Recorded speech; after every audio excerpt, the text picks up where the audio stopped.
Automobile Association, the AA of South Africa, is slamming the proposed Gauteng Rapid Rail Integrated Network project. Let's find out why that is. AA spokesperson Layton Beard joining us this morning. Hello to you, Layton. Why are we slamming it? Surely this would save people money and save people fuel. Hi, good morning, Gareth. Well, in our view, it's not going to do any one of those things. When you look at the historical financial performance of the Caltrain system, it's not really good at all. It has low ridership numbers, and ultimately it's costing Gauteng taxpayers billions of rands to prop up. There is a patronage guarantee clause in the contracts with Bombela, the private company that manages the Gautrain. It's effectively insurance against low performance. And when they perform low, in other words, they don't get the number of riders that they projected they would get, Gauteng taxpayers have to fork out to support them. In 2021, that amounted to 2 billion rand. The previous year, around 2 billion as well. Around 13 billion over the last decade. In our view, a system which has shown that it's underperforming should not be expanding at all. Instead, that money should be going into other public transport solutions that can service the majority of people in the province, not just an elite few who can afford to ride on the Gautrain. When we talk about other public alternatives, would BRT fit into that? Layton, I was out in Sandton yesterday, Catherine Street, talking about the lack of infrastructure management for BRT. Is that where the money could go? Because the idea, if we go back to, what was it, the World Cup 2010 there or thereabouts, it seemed like a public transport system that had all the right makings. Yeah, I think what we would be looking for is an expanded bus service in the province, and something that obviously services the needs of people in certain areas that at the moment don't have access to proper, sustainable, affordable, safe public transport. So an expanded bus service is certainly something that we would want to see happen. And that formed a part of the submission that we made in August last year to the MEC.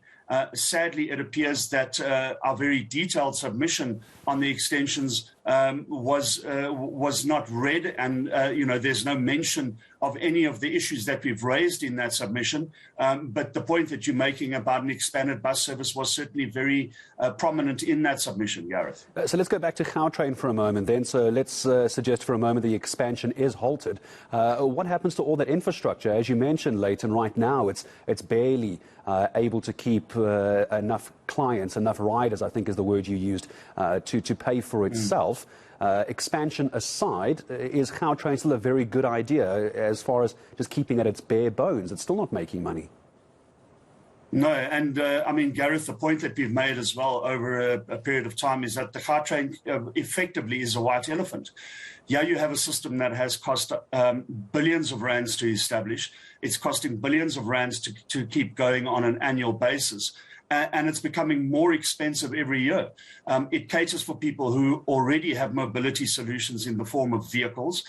People drive their cars to these vast parking spaces that are available at Caltrain stations, and then get on a train that takes them to a specific destination. So already people with transport solutions are using this because it also costs a lot of money, more money than many people can afford to use that system. So it effectively is a white elephant.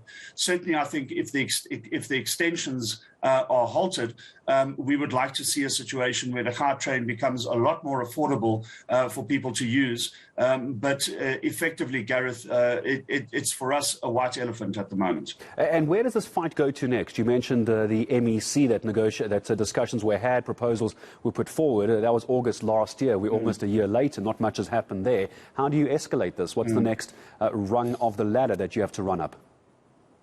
Yeah, I mean, I think what we'll be doing is engaging with the Departments of Transport and Finance, the Treasury, with a view to getting them to relook at the discussions they're having around the funding of the extensions.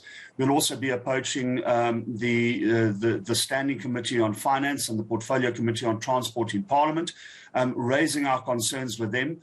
And we do this not because the system, in our view, is a bad system per se, in the sense that it's not managed properly. It is managed very well, but because it doesn't serve consumers. And the AA's big issue is to make sure that consumers get the best value from public-private partnership, projects such as this. Yeah. So we will certainly be approaching Parliament. We'll be approaching the departments, as I said, with a view to ensuring consumers' rights are upheld. And in this instance, consumers' rights are not going to be protected by the extension of the system. And Layton, just before I say goodbye to you, forgive me if I've caught you off guard a little bit with regards to numbers for those that are using Gautrain, because there are some critics who suggest it's very elitist almost. I mean, you made the point earlier where people who have transport are driving there to simply make it more convenient to get to wherever they're going. For example, Santon from Pretoria. Is there a sense of numbers that are actually using Gautrain? I'll tell you why. Any business, you'll know this, is reliant on the numbers, isn't it? So when we talk about it's not making business sense, do we have a few figures to throw out? Well, let me put it to you this way, Gareth. At the height of its prowess, the Gautrain was carrying close on 43,000 riders a day. Compared that to the 130,000 riders a day that were projected, and I think you get an idea of where our concerns are. It's not somewhat elitist, Gareth. It is wholly elitist.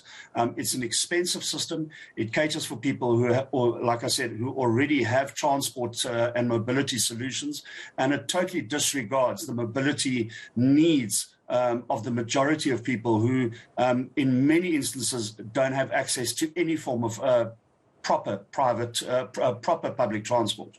Well, that's how we're going to take the conversation forward. If it's a business that's meant to be there for the majority of people to use, they're not getting the numbers. Why is that? We'll pick up on that over the next few days. AA spokesperson Layton Beard, always good to have you on eNCA.